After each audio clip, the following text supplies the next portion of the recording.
morning children. Welcome to biology class. Today again children will continue chapter body fluids and circulation.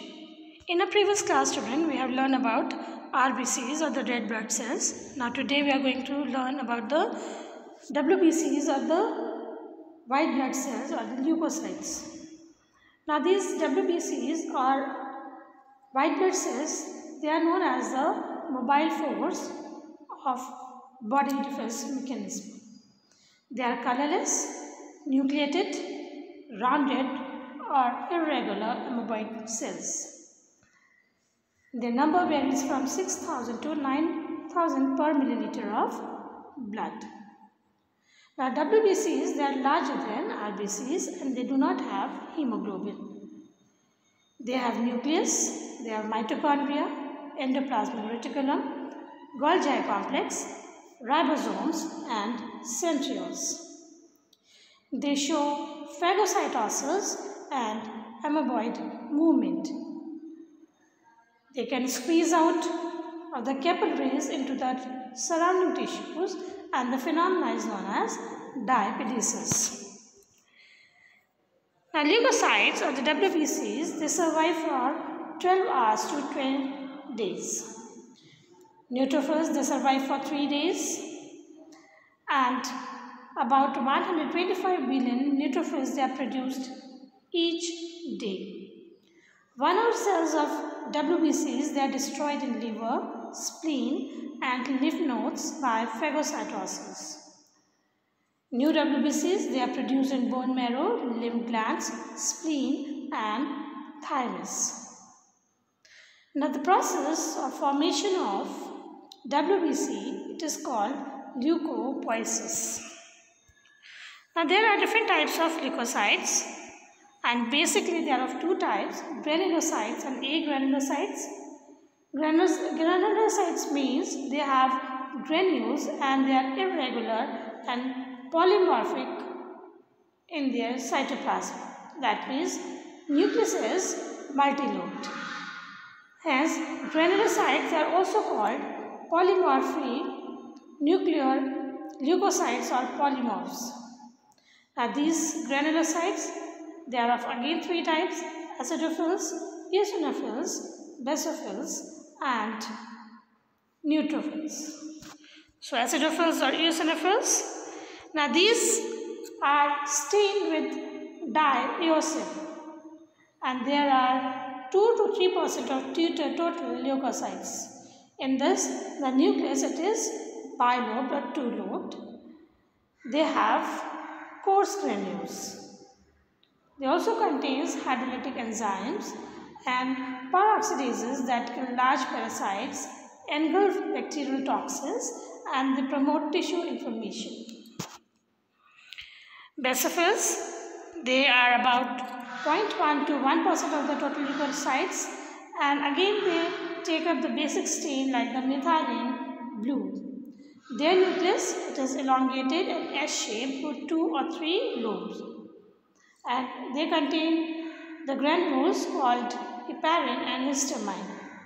Now heparin, it plays the role of anticoagulant and prevents blood clotting inside the blood vessels.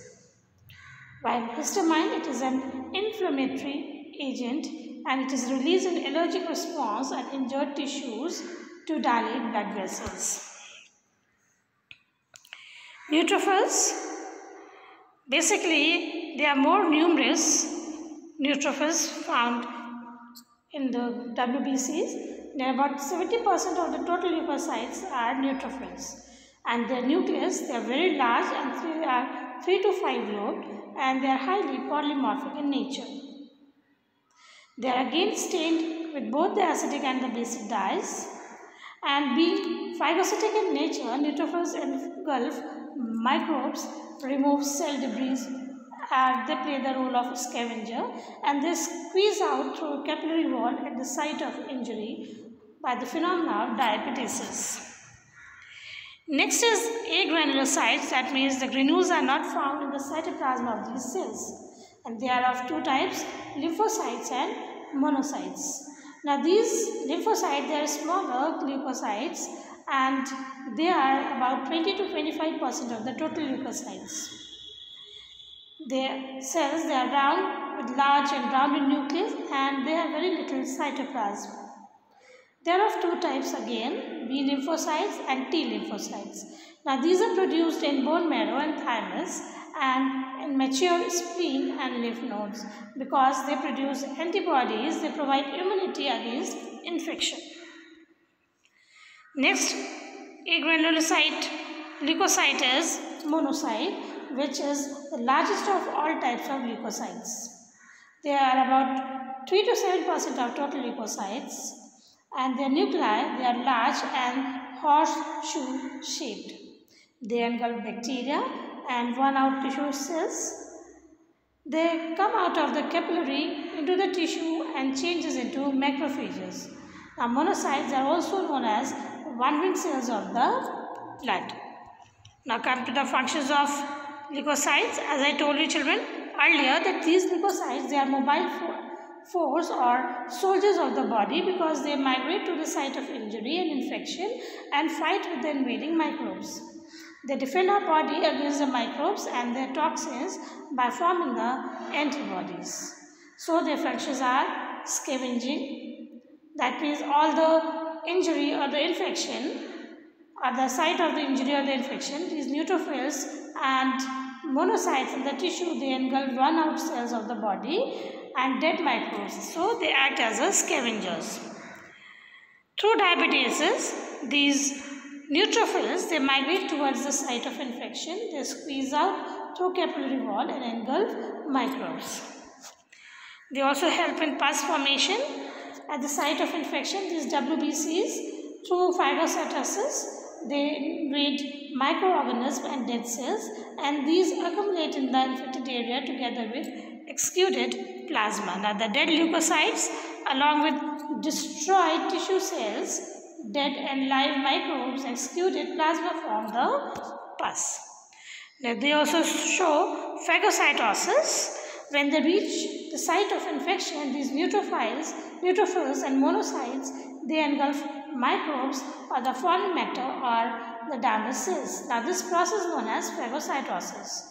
So by this process, they kill microorganisms and protect the body against infection. Inflammation or inflammatory reaction.